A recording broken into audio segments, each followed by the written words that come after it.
Da, este fix momentul de la Vocea României. Dar cine ți-a spus doctor pentru suflete? Nu prea funcționez în viață cu dacă. Wow.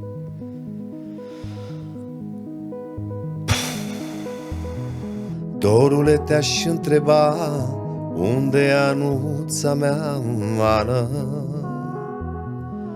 Ana, curg în vene râuri ape, izvoarele stau secate, Ana.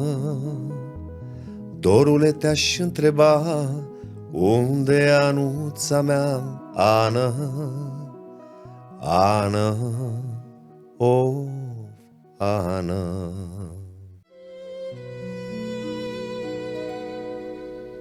Podcast pentru suflete, eco fără timp. Bună seara, sunt Mădălin Dumitru și îți spun bun venit la Podcast pentru suflete. Sunt povești care îți schimbă viața când le auzi.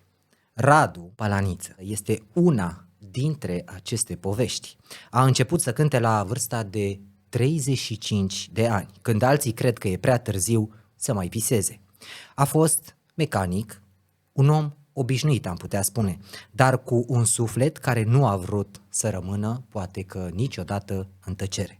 A urcat pe marea scenă a studioului Românii au talent, iar în 2020 a câștigat inimile tuturor, nu doar trofeul.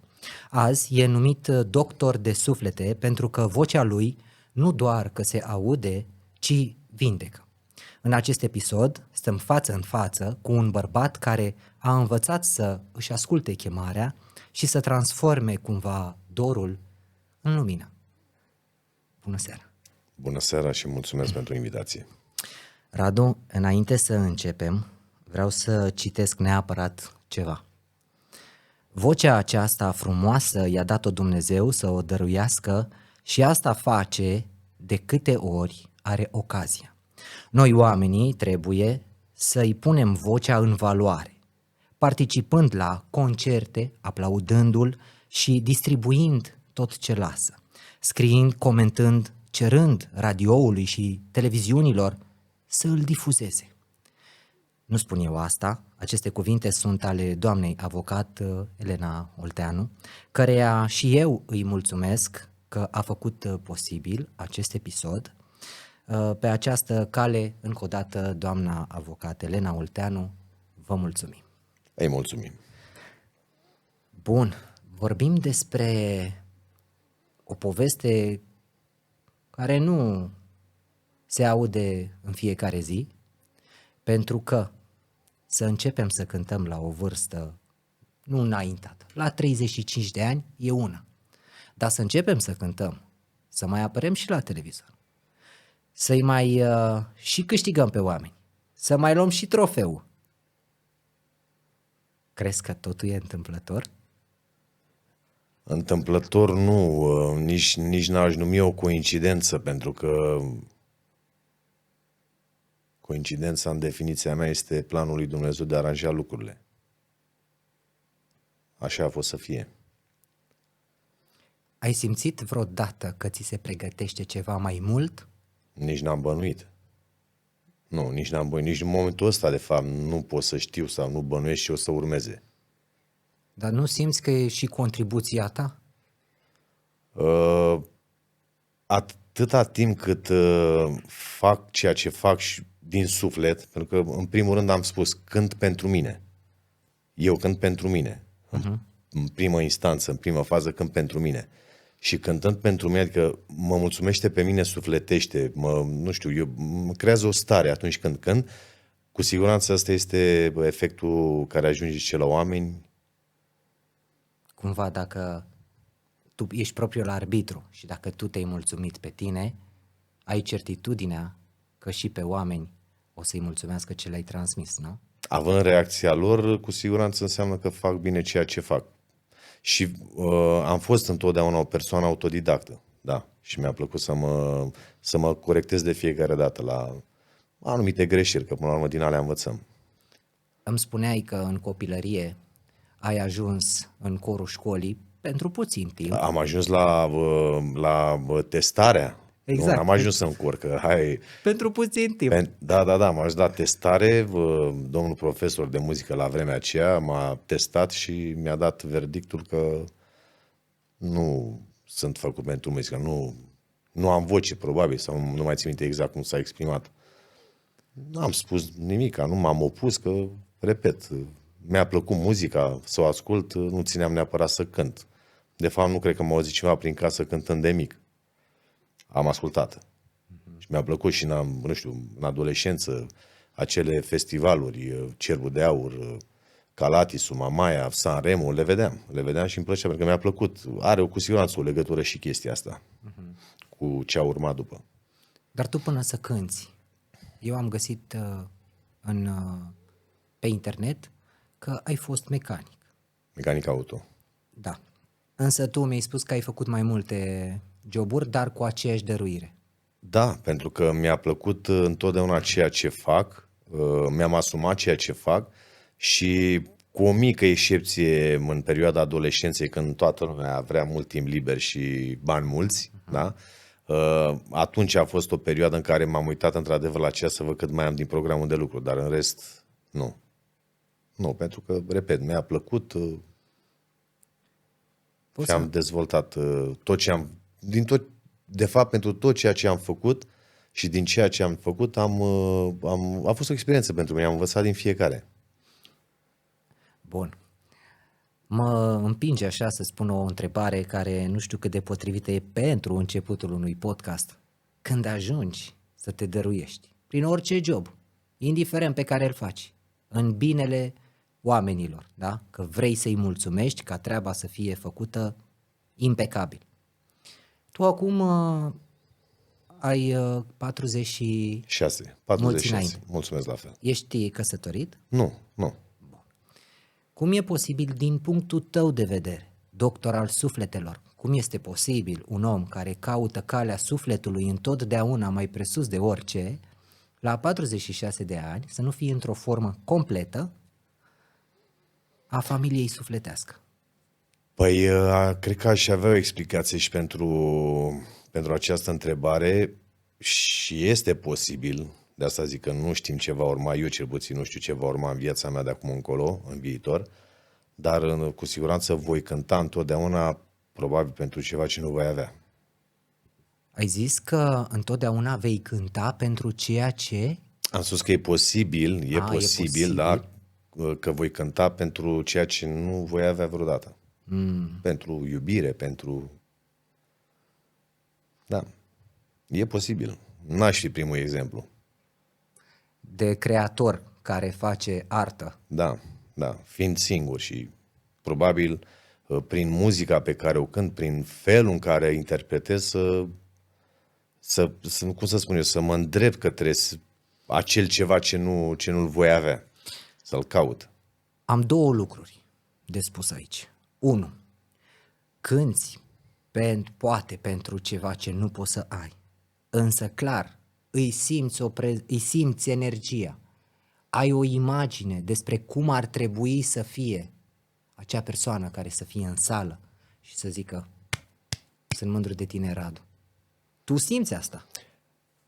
Da, dar mai spun și faptul că dacă îmi dai acum, de exemplu, un creion și o bucată de hârtie să-mi desenez eu exact cum aș vrea, cred că sigur aș greși undeva la o linie, la ceva. Deci persoana perfectă nu există, la fel de bine cum nici eu nu voi fi perfect vreodată. Nu știu dacă voi întâlni acea persoană care să mă completeze. Nu spun că n-am încercat, am încercat. Dar iartă-mă, eu am văzut ce e în comentariile tale acolo și cum reacționează lumea.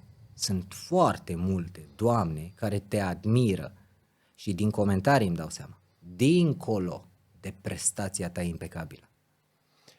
Da, și eu le mulțumesc frumos pentru această susținere, pentru faptul că sunt mereu acolo cu aprecierile, cu aplauzele, da.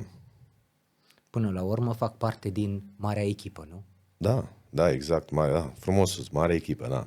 Dar cine ți-a spus doctor pentru suflete? Nu mai țin minte chiar nu mai țin minte în ce context a venit acest titlu, ca să spun așa, da, de doctor de suflete, dar una de care mi-amintesc eu, o întâmplare care m-a emoționat, ce-i drept, fiind pe patul de spital, o fetiță, da, era cu bunica ei și bunica m-a contactat și m-a rugat dacă pot să-i cânt o melodie, melodia din audiții, da, fetiței.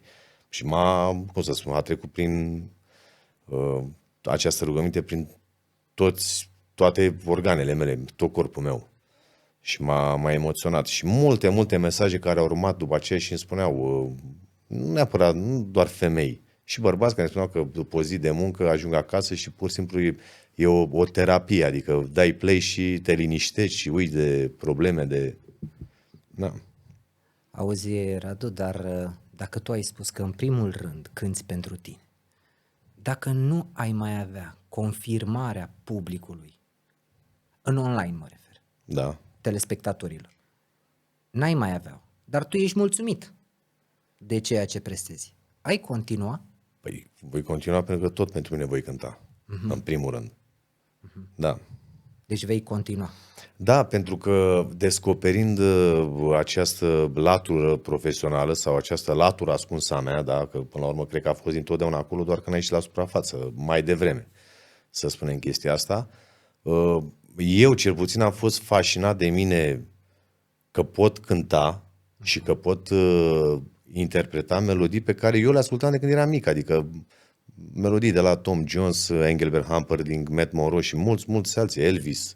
Și, adică era o chestie asta, wow, pot să cânt. Bine, ce-i drept, într-un fel cântam la început când am descoperit și cu siguranță, fiind autodidact și ține de evoluție, altfel cânt acum.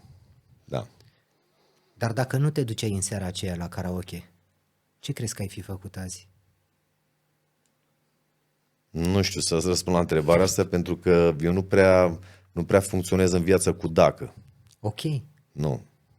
Adică sunt lucruri, pentru mine, lucrurile vizibile, palpabile, ce se întâmplă, adică se întâmplă și văd că se întâmplă, despre asta putem să vorbim, dar dacă, nu știu. Ok, practic tu ești un om care acționează imediat la ceea ce este în prezent și ceea ce se întâmplă. Da, fiind și berbec, ca zodie și eu cel puțin, da, îmi place îmi plac provocările, îmi plac chestiile astea noi, intru în ele, ca să spun așa, între ghilimele.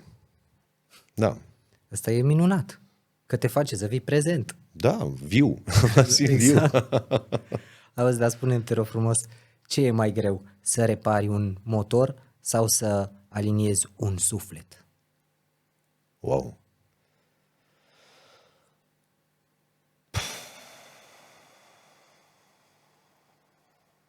Că par complicate amândouă.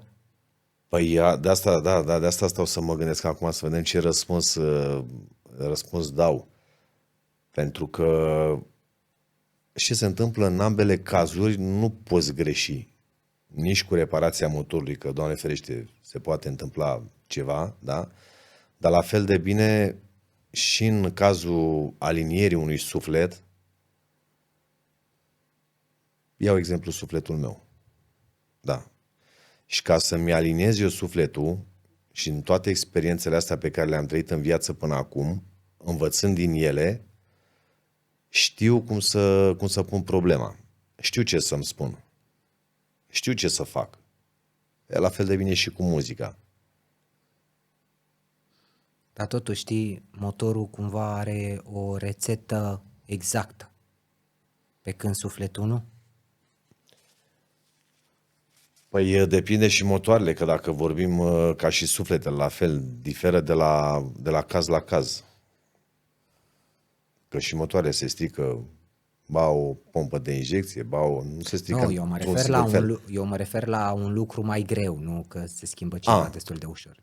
Daună totală, nu știu. Păi, acolo e altă treabă. Facem alt podcast. Da, cred că e pentru mecanic acolo, nu? Auzi, dar când ai simțit tu că nu e doar talent, ci o misiune, ceea ce faci? Că în seara aia nu cred eu că ai simțit că e o misiune. În seara când am descoperit? Exact. Nu. Aia a fost o seară de hai să bem ceva, să ne strângem, să stăm de vorbă.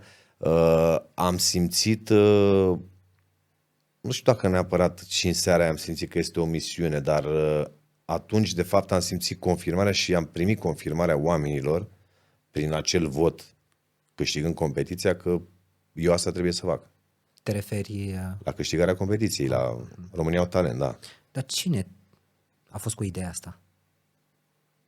Să concurezi? Păi, de când am descoperit, urmând acea perioadă bine cunoscută de karaoke, seri de karaoke de care habar n-aveam înainte, pentru că nu frecventam, chiar nu știam de ele, dar în seriile de karaoke existau oameni care îmi spuneau: Radule, du-te și fă ceva cu vocea asta. Și pentru mine, în 4 ani de zile am zis, nu, e ok, e un hobby. Muncesc toată săptămâna, la sfârșit de săptămână în weekend ies, cânt ceva, mănânc ceva, beau ceva și gata, asta e. Și până la un dat când, cum să spun eu, exact pe sistemul ăla de, când îți spun deja 2, 3, 4, 5 oameni, Că ai băut, du-te la culcare, nu? du-te și da. Și atunci am luat-o în serios și am zis, ok. Dar, Radu, dar știi de ce te întreb eu asta? Pentru că tu, înainte să te duci la România au talent, ai mai fost în altă parte, nu? Vocea României. Exact. Vocea României, pentru că acolo a început totul, da. Și acolo nu ai reușit, nu contează motivul, Da. nu ai reușit să obții aceeași performanță. Și mă gândesc, nu a fost descurajator pentru tine încât, lasă-l la seriile de sâmbătă și duminică cântatul? Nu, eu am considerat atunci, l-am considerat un prim pas. În primul rând, mi-am spus eu că au fost emoțiile destructive, deci nu mi-au filmat oamenii aia picioarele. Dar vibrau ca amortizoarele pe drumuri. Mă lași să dau cadrul general acum cu tine, Da. să se vadă picioarele? Da. Ok, adică gen nu ai emoții acum. Nu. Și în al doilea rând, nu aveam cum să fiu dezamăgit și n-am fost dezamăgit pentru că au mai fost concurenți care au trecut prin aceeași situație ca mine atunci, dar erau concurenți care veneau cu niște ani de școli în spate, de bani investiți, și am zis, eu nu sunt în situația asta. Adică eu am venit de pe scena de la karaoke, pe scena Vocii României și am zis, e o experiență, adică ok, vedem despre ce e vorba și mergem mai departe, dar cred că, nu sigur pentru ceilalți a fost o problemă din punctul ăsta de vedere. Au fost persoane dezamăgite, probabil, nu știu, că pentru că au muncit, pentru că au învățat, nu s-a putut mai mult. Dar pentru tine a fost o acceptare? A fost o experiență, da, în primul rând o acceptare. Am zis, ok, dacă asta înseamnă că, pentru cel puțin pentru pasul ăla, pentru momentul ăla, înseamnă că n-a fost pregătit suficient. Și n-ai avut deloc frică că se poate întâmpla la fel și la România? Nu, pentru că, cum am spus și mai devreme, fiind berbec la bază, mi-au plăcut provocările întotdeauna și m-am avântat în ele, în provocări, cu capul înainte, am mers pieptul înainte și îi facem față, nu facem față, Auzi, asta sunt. dar eu un berbec cu emoții nu prea am văzut, raportându-ne așa un pic la cum e berbecul, că merge în față și rezolvă orice, nici nu contează. Depinde de context. Depinde de context. Și voiam să te întreb apropo de emoțiile acestea. Ce crezi tu că înseamnă forța masculină, da, pentru tine? Să nu plângi sau să știi când să plângi? Asta cu să știi când să plângi nu cred că se programează. Nu poți programa când să plângi. Din punctul meu de vedere, plângi când simți. Să o faci, o faci. Ok. Asta nu te face un bărbat mai slab sau? Nu. Din punctul meu de vedere, am mai întâlnit eu bărbați de ăștia care au plâns prin spate, ca să spun așa. Da, până la urmă știi cum e, e ceva omenesc și atâta timp cât suntem făcuți în ADN-ul nostru, din emoții, suntem suflete până la urmă și vrei, nu vrei, nu știu, te înduieșează o chestie, adică trebuie să treacă puțin prin tine. Îmi dau seama că ești o fire emotivă, în primul rând prin prestațiile pe care le ai, că acolo dacă nu este clar, tu emoția aia o ai în tine, că altfel n-ai avea cum să o dai oamenilor.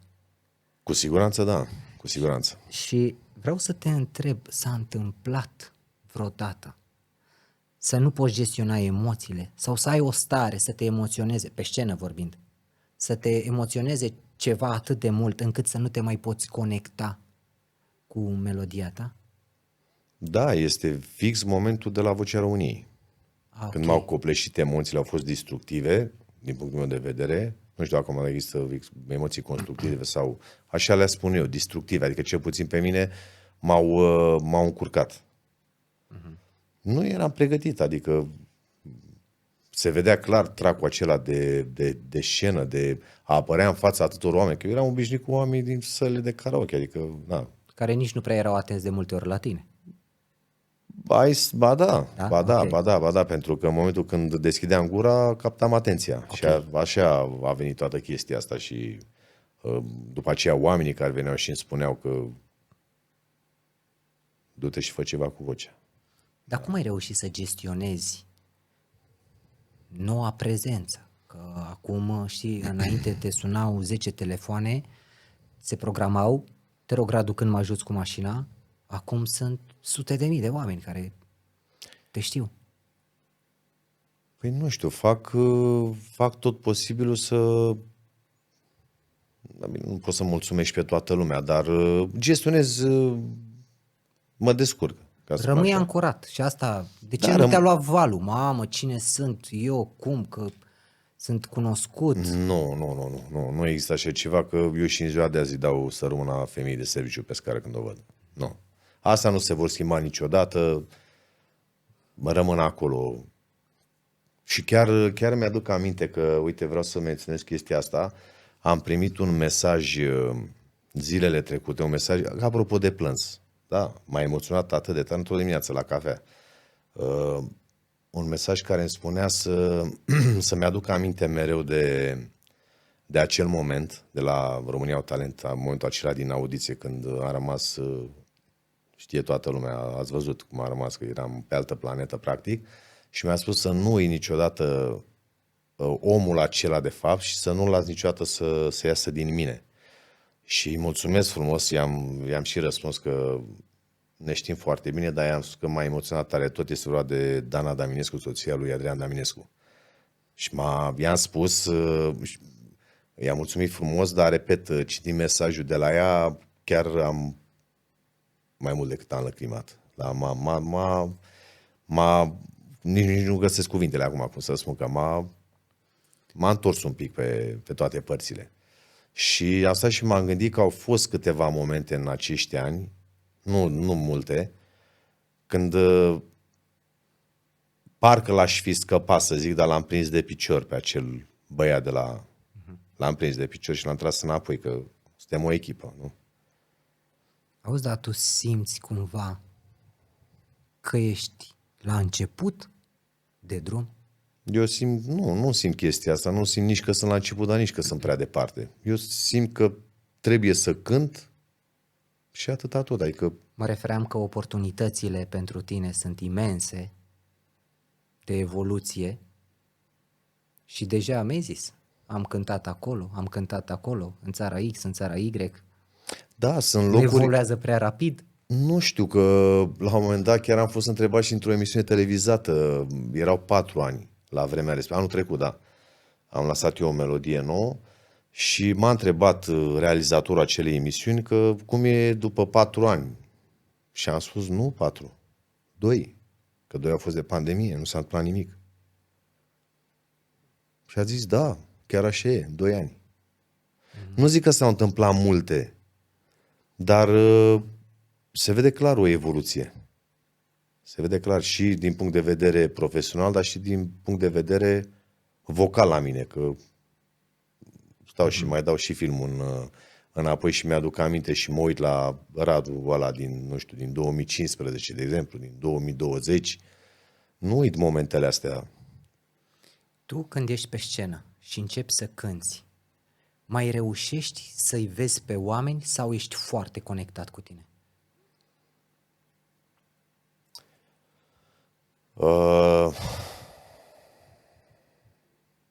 că Intru pare, în poveste. Intru în poveste și îmi place să cred că îi bag și pe oameni în povestea mea. pare că e creație pură ceea ce faci tu. Și atunci mă gândesc că te conectezi atât de mult cu tine, ca să fii cea mai bună versiune a ta atunci, încât mă gândesc de unde o avea resurse să mai stea să facă și contact vizual cu publicul. Este și contact vizual, dar să știi că niciodată nu mi-am propus să am, nu știu, spectacolul acum și urmează să cânt melodia și aș vrea să fie cu pur și simplu pun mâna pe microfon și Este exact desfigurat. ce simți, nu? Da. Te lași ghidat, ce o fi... Pur și simplu, e acel moment când... Dar de ce crezi că oamenii plâng când te ascultă? Crezi că e o tehnică asta pe care o folosești tu sau pur și simplu emani o energie? Mă refer o tehnică la modul că se aude într-un fel vocea ta sau dincolo de vocea ta se duce o energie către ei. Se duce cu siguranță o energie în momentul când mă ascultă cineva și atunci când cânt, pentru că am văzut, nu odată, nu de puțin ori, reacția oamenilor și îmi spun că, nu știu, sunt anumite momente într-o melodie, anumite pasaje, când simt, adică vocea mea o simt exact pur și simplu, în suflet, da, și asta mă bucură și pe mine, pentru că, până la urmă, despre asta e vorba. Da. Dar există un cântec pe care încă nu l-ai cântat pentru că poate nu ești gata emoțional? Poate fi un cântec care să te copleșească atât de mult încât să nu poți să-l duci. Nu l-am descoperit, n-a apărut încă acel cântec, dar pot să zic că au fost înainte, au fost anumite melodii pe care nu puteam să le cânt și nu doar din punct de vedere vocal sau tehnic, cât... Uite, hai să spun ceva, este o melodie, că mi-am să aminte acum, o melodie care pur și simplu simt eu că se ridică părul pe mine, cum se spune, da? Face piele de găină. Este o melodie de la regretatul Dan Spătaru, de Vrei să știi ce înseamnă român. Deci eu când o cânt pe aia, nu știu de ce, mă simt că, nu știu, că îmi iau zborul, că o simt din toate punctele de vedere. Și probabil mai sunt melodii la care reacționez și eu așa. E vorba de stare. E vorba de stare. Simți o responsabilitate în momentul în care cânți să nu intri prea mult în rana unui om? Eu nu pot să controlez asta. Adică dacă vorbim de o melodie, exact cum este ea, așa o cânt, adică, cum să spun eu, într-o melodie pe care o interpretezi, n-ai cum să ai acea doză, aici dai mai puțin, aici dai mai mult. O cânt în felul meu pentru că așa cânt melodiile, de fel. Te întrebam pentru că dacă omul poate să simtă ce transmiți tu, eram curios dacă tu, la rândul tău, reușești să simți ce trăire are omul respectiv. Înțelegi ideea? Dacă se face o conexiune reală. Da, am înțeles. E un schimb de emoții. Pentru că ceea ce ofer eu cu siguranță, mai ales de la cele persoane cu care interacționez și avem schimbul ăsta de emoții, le vezi, adică sunt sesizabile aceste momente, pentru că au fost persoane care au și plâns anumite. Uite, mi-aduc aminte, eram în Germania, în Regensburg, cred că acum vreo 3 ani, într-o biserică, am cântat și într-o biserică. Wow. Și a început toată biserica să plângă și bineînțeles că și ochii mei era deja, și cum e, o chestie de aia de... Nu, adică nu asta vreau eu să fac, dar asta este reacția. Bine, erau și niște melodii Bisericești? un pic bisericești, pentru că, nu știu, cânt în mai multe genuri și într-un fel m-a bucurat sufletește văzând reacția oamenilor. Da, plângeau pur și simplu de bucurie, nu de... Exact. Da. Cumva dădeau afară o emoție. Da. Dacă tot ai vorbit de biserică, vreau să te întreb ce rol are credința în felul în care îți porți tu darul? E întotdeauna acolo și a fost, este și va fi întotdeauna credința mea în Dumnezeu. N-am să spun niciodată că lucrurile sunt întâmplătoare. De asta spuneam că coincidențele, din punctul meu de vedere, sunt doar planurile lui Dumnezeu de a aranja lucrurile. Cred în Dumnezeu, cred în felul meu. Nu sunt unul care să meargă zi de zi la biserică, nu despre asta este vorba. Am momentele mele cu El și de câte ori am ocazie am să cânt. Pentru El, că până la urmă de acolo vine darul. Îi mulțumesc și prin cântec, și printr-o rugăciune, și prin... Uite, voiam să îți spun, să-ți confirm de fapt că oamenii care se uită la noi, doamnele în special care se uită la noi și îl urmăresc pe Radu, știi, ele și-ar dori să audă mai multe despre tine care nu s-au auzit la televizor. Nu facem cancan, dar vreau să-mi spui, cum arată o zi normală din viața ta? O zi normală din viața mea e o zi cu foarte multă muncă, cu studiu. Da, spune-ne așa cum te trezești, că asta ne interesează. Mă trezesc dimineața, beau 2 cafele, știi, de toată lumea. Chiar am făcut la un moment dat, am și postat o melodie a cărei versuri le-am făcut exact între acele 2 cafele.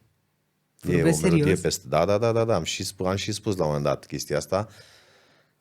Așa am simțit și au fost momente că am descoperit și latura asta. Bine, n-am descoperit-o eu, aveam, dar a zis Dumnezeu, ia și pixul și scrie. Și am câteva melodii scrise. Exact, da, între acele 2 cafele am făcut textul la o melodie. Wow. Da. Și eu am rămas wow, adică eu pe față de mine. Și am zis, bun, se poate. Și o melodie care a plăcut și e ascultată. Asta înseamnă că tu simți că ești o unealtă a lui Dumnezeu. Cu siguranță da. Cu siguranță da. Mă bucur să aud asta pentru că rezonez. Și după ce îți bei cele 2 cafele, ce faci? După ce îmi beau cele 2 cafele, pun mâna pe cartea de muzică, pentru că eu fac și o școală de populară de arte, mai am un an și o termin. Învăț pentru că știu că îmi folosește și teoria pe care trebuie să o pun în practică. Și eu asta fac toată ziua. Învăț, ascult, mă ascult. Adică ce facea un student? Da, cam așa, că despre asta e vorba, da. Studiu. Gătești? Da, fac și de mâncare când e nevoie. Da. Doamnele vor să audă acolo la detaliu la ce oră ești tu din casă, ai cățel, n-ai cățel. Nu, n-am cățel, au vecinii destui, mă joc cu ei când îi prind, îmi plac foarte mult animalele, da. Avem acolo în bloc căței, pisici, da. Auzi, spune-mi, te rog, noua ta misiune vine și cu dezavantaje? Că să zbori 8 ore cu avionul să Eu nu le văd, nu le văd pentru că îmi spunea la un moment dat cineva, am fost la un eveniment la Iași și mie îmi place foarte mult să conduc. În alte cazuri, nu știu, se zboară cu avionul. Eu prefer să mă sui mașină și nu odată, de mai multe ori am fost și cu o zi înainte. Mă bucur de drum, de peisaj, de... Dar nici nu ești presat în momentul ăsta, sâmbătă, ai 2 Nu, duminică, 5. Calitate și nu cantitate. Bravo. Ce ți-ai propus, de fapt, ce ți-ai promis că nu vei face niciodată, indiferent cât de mare va fi scena? Că nu se va schimba caracterul meu. Asta mi-am promis și mi-am propus și câteodată să știi că e nevoie și de un pic de muncă în zona asta. Păi asta vreau să vorbesc cu tine, că fără muncă tu zici acum, e ușor de zis. Păi eu știu, dar nu e chiar ușor, că sunt momente când trebuie să, de asta spun, eu la aceste drumuri și de-aia prefer să le fac cu mașina, sunt eu cu mine și am acele discuții.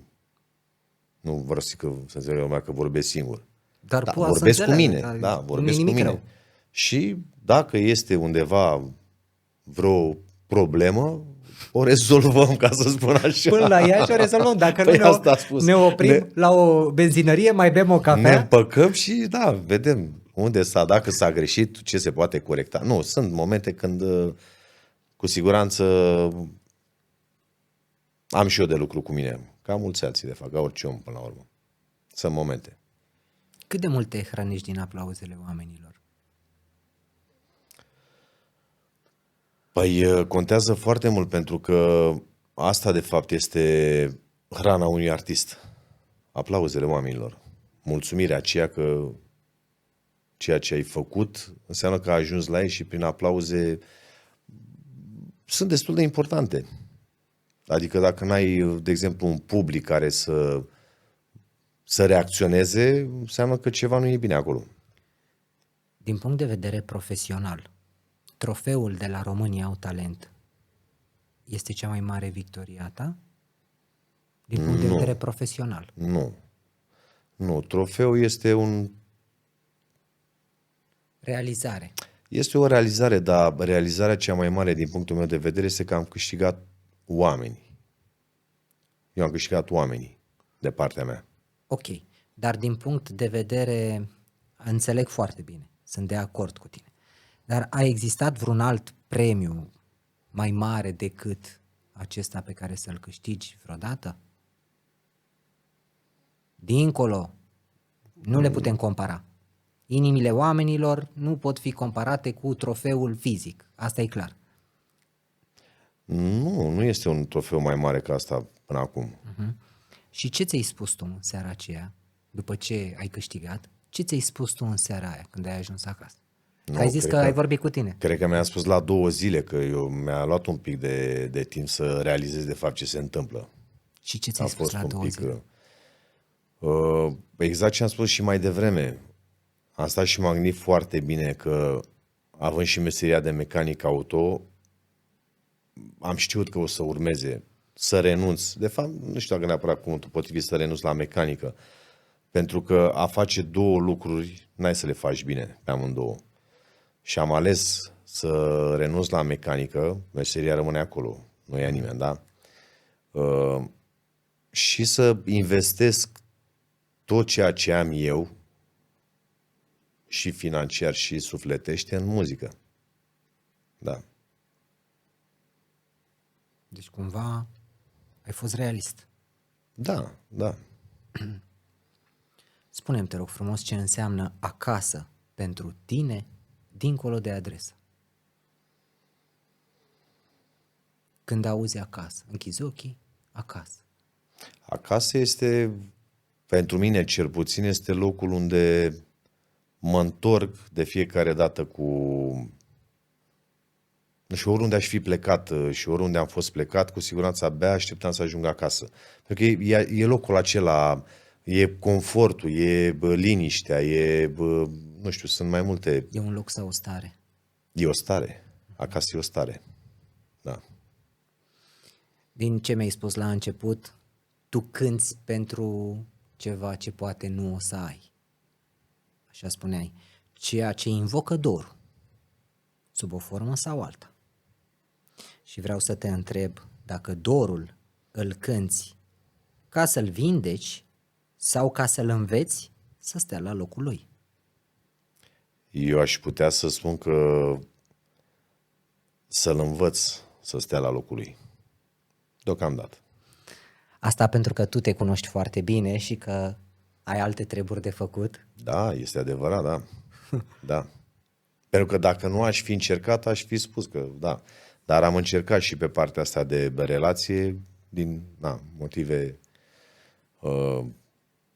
Pur omenești. pur omenești. Am vrut să zic personale, dar nu să că toată lumea trece prin ele până la urmă. Nu a fost să fie, n-a fost meciul ăla, potrivirea perfectă și fiecare și eu cu ale mele și poate și ea la vremea ei cu ale ei. Nu ne-am potrivit din... Am o întrebare metaforică pentru tine, pentru că mă bazez pe răspunsurile tale. Care e rana care ți-a dat cea mai frumoasă notă?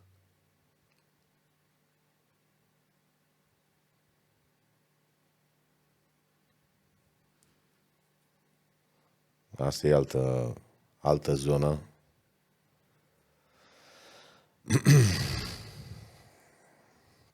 E o rană de fapt care nu se va vindeca niciodată. Este un gol care nu se va umple niciodată. Este... Asta vorbind din perioada după ce am câștigat pierderea tatălui meu. Aia este o rană care, uite, cu siguranță participă și acest moment la cariera mea. În sens, Cânt pozitiv. Nu? Da, într-un sens pozitiv. Cânt și pentru el. Cânt și pentru că nu mai este. Cânt probabil câteodată și de dorul lui. Da, că tot spuneai de dor. Cumva tu simți în tine o iubire, o frecvență a iubirii profundă pentru diferite persoane, situații, stări, etc., inclusiv pentru tine.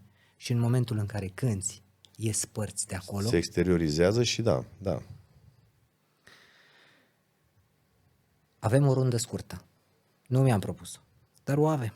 De 10 întrebări și anume, ce înseamnă să fii bărbat bun, nu doar bărbat puternic. Bărbat bun. Păi, bărbat bun, în primul rând, trebuie să fii prin felul tău de a fi, nu de a ridica greutăți, da, că despre asta e vorba, nu doar să iei sacoșele sau să ridici greutăți. Un bărbat bun vis-a-vis de o femeie. Cum simți tu întrebarea, așa îmi dai răspunsul. Că o face și mai interesant. Păi un bărbat bun este acel bărbat care știe să și asculte, în primul rând, știe să și vorbească, știe să se și poarte, știe... Eu cred că un bărbat bun știe întotdeauna să facă acele lucruri care lipsesc unora. Și am auzit multe povești, de asta spun. Foarte multe povești cu, nu știu, din nefericire, da, despre acei bărbați care ar putea să fie mai bărbați, de fapt, da. Când ai mințit ultima oară că ești bine? Wow! Asta e și o întrebare destul de despusă. Cum ești? Toată lumea ce bine. Dar nu toată lumea e bine. Păi răspunsul a devenit un pic mecanic. De fapt, minciuna prin omisiune. Spui că sunt bine, da. Spui des că ești bine? Sau ești autentic și le spui? Depinde, nu? Depinde foarte mult și cu cine vorbesc. Că, deci, sau nu... Nu mă refer să închizi o discuție printr-un răspuns. Mă refer la o persoană pe care o cunoști și merită. Păi acea persoană va ști întotdeauna cât de bine sunt sau cât nu sunt de bine. Dar mai sunt și alte persoane cu care poate interacționez mai rar și mă întreabă la fel cum ești. Sau... Nu o să zic niciodată foarte bine, pentru că dacă ești foarte bine, nu o să lași loc de acel bine, de fapt, să se dezvolte. Da, în regulă, în general, cred că sunt bine. Sunt bine, da. Ce nu ierți la tine, deși îi ierți pe alții pentru același lucru?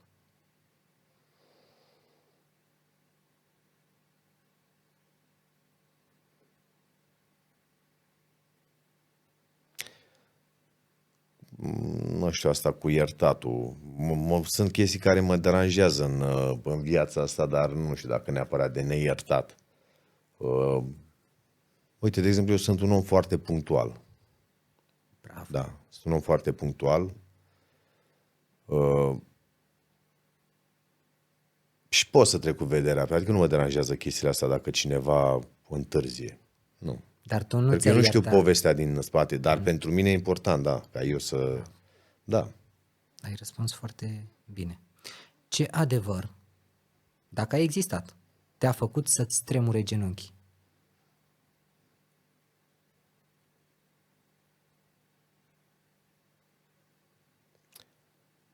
Cred că aveam 18 ani, cred că prima mea mare iubire, Așa. care a ales la vremea aceea un alt băiat și am aflat la un moment dat și da, a fost o chestie care m-a marcat. Fiind și fraged, ca să spun așa, da. Da, a fost o iubire. Din partea mea, cel puțin. Din moment ce ți-aduce aminte de ea, Da. ce ți-e mai frică să pierzi? Vocea sau adevărul tău interior? Cred că să mă pierd pe mine. Care le cuprinde pe amândouă. Da. Care e cel mai greu nu pe care l-ai spus pentru a-ți proteja sufletul? Cred că știu despre ce este vorba, alegi tu dacă vrei să spui. Da, nu, este acel moment când urma să avem nunta, da, era totul stabilit și pentru că felul e de a fi, da, nu spun că gelozia asta în doze mici, în doze mari, din punctul meu de vedere, nu este bună de niciun fel. În fine, nu a fost femeia care să înțeleagă de fapt cu adevărat ceea ce am eu de făcut și ceea ce fac eu. Practic trebuia să înțeleagă că mă împarte cu oamenii. Acela a fost un moment când am spus nu cu orice risc. Da. Dacă succesul ți-ar lua liniștea, ce ai alege? Dar eu am liniște și cu succes. Să presupunem că el ți-ar lua liniștea, succesul. E o întrebare, capcanul, te bagă într-o dualitate. Aș încerca să, nu știu, Să le împaci. să cânt până găsesc acea liniște. Nu știu. Da, îmi place că tu ai o gândire, ce domnule atâta, ce rău, o să sunt iasă pragmatic. cum vreau, o să Sunt iasă pragmatic cum de vreau, asta. mă implic, nu, ce nu, că nu există nu. Da. Bine, noi suntem la un podcast pentru suflete și mai răstălmăcim și cuvintele încât să dăm un sens, știi, mai profund discuției. Am înțeles. Ce vrei să rămână din tine în sufletul unui om care te-a auzit o singură dată? Să rămână în sufletul omului acea stare de bine pe care o transmit prin muzică. De obicei asta se întâmplă când auzim șlagăre, nu hituri.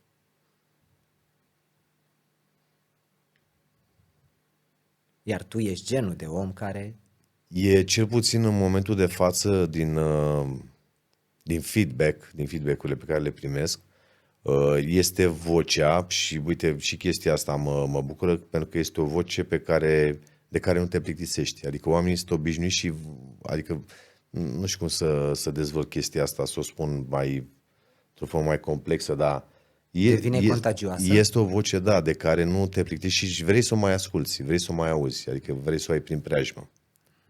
Mă bucură chestia asta. Dar tu ai hate?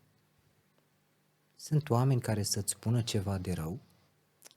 Aș putea să zic că se mai rătăcește câte o persoană, probabil cred că s-a rătăcit, că altfel nu mi explic fiind diferența atât de mare. Exact. La asta mă refer. Și nu știu, la o melodie românească, de exemplu, nu o să cânti niciodată ca Aurelian Andreescu și la chestia asta atât. Dar nu e o competiție, nu e o concurență, fiecare cu interpretarea lui. Eu aș vrea ca oamenii să se bucure, mă refer la acest segment de public care câteodată nu sunt de acord și care nu este de acord cu anumite interpretări, că cel puțin din punctul meu de vedere fac tot posibilul să mențin în prezent acel stil de muzică. Pentru asta, nu pentru altceva. Unde vei cânta în următoarea perioadă? Următoarea perioadă... Unde te găsesc oamenii? Cum te găsesc oamenii? Păi oamenii mă găsesc în primul rând la numărul de telefon și la mail-ul afișat pe toate rețelele de socializare, cei care mă vor la evenimente. Am o perioadă de evenimente private, că despre asta e vorba. Am avut și spectacol săptămâna trecută. Ok. Acolo au putut să mă și vadă, pentru că mai colaborez și cu Teatrul Constantin Tănase, Teatrul de revistă, da. Săptămâna trecută a fost spectacolul la grădina de vară Herăstrău. Foarte frumos spectacolul. Și în general, eu anunț când este vreun eveniment, vreun spectacol, ceva, anunț pe rețele. Parcă îmi imaginez cum cânti tu la deschiderea la Valsul Mirilor. Cred că ar fi demențial. Am avut, nu odată, da. Păi îmi dau seama, care-i feedback-ul acolo? Și am fost solicitat pentru Ce melodie ai cântat, apropo, pentru... ultima, am cântat-o și pe aceasta, dar bine, din punctul meu de vedere, nu prea mergea pentru Valsul Mirilor I Have Nothing. Ok. Dar am cântat ultima dată, am cântat, cred că asta, dacă nu-i nebună la holograf. Am cântat printre altele și Unchained Melody, da, undeva la Brașov a fost. Și sunt mai multe momente în care am fost solicitat, nu doar pentru Valsul Mirilor, adică pe parcursul serii am un program sau două, depinde.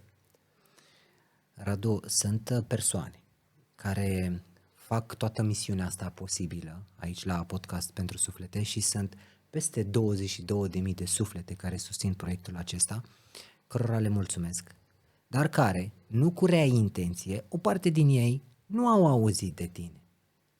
Și este posibil ca tu să cânți la rece foarte puțin ceva. Da, sigur că da. Ce simți tu? Ce alegi tu?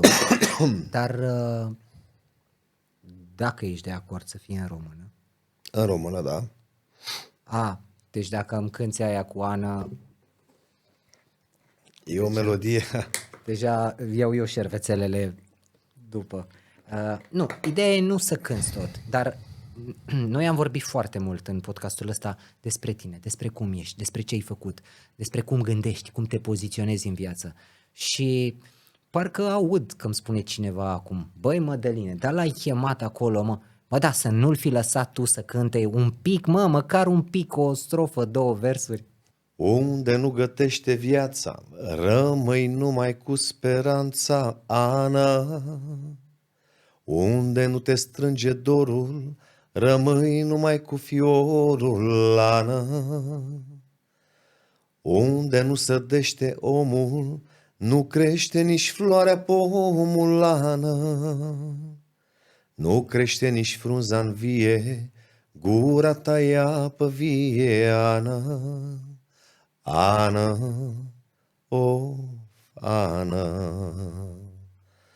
Ana, curg în vene râuri ape, izvoarele stau secate, Ana. Dorule, te-aș întreba, unde e anuța mea, Ana? Ana, curg în vene râuri ape, izvoarele stau secate, Ana. Dorule, te-aș întreba, unde e anuța mea, Ana? Ana, oh, Ana. Radu, îți mulțumesc și vreau să le spun oamenilor că nu a fost nimic planificat. Tu nici nu știai că o să cânți și te-am luat efectiv așa, cum face românașul nostru. Mamă, Radu, cântă-mi eu și mie pe aia. Iartă-mă dacă... Nu. Dar ar trebui să le spunem oamenilor că tu nici măcar nu ai fost pregătit, noi nu avem sisteme acum cu negative și cu toate cele, nici microfoane de captat muzica, cântecul, nu știu, astea sunt de voce pentru podcast, însă s-a zbârlit pielea pe mine într-un mare fel. Și îți mulțumesc. Îți mulțumesc și eu.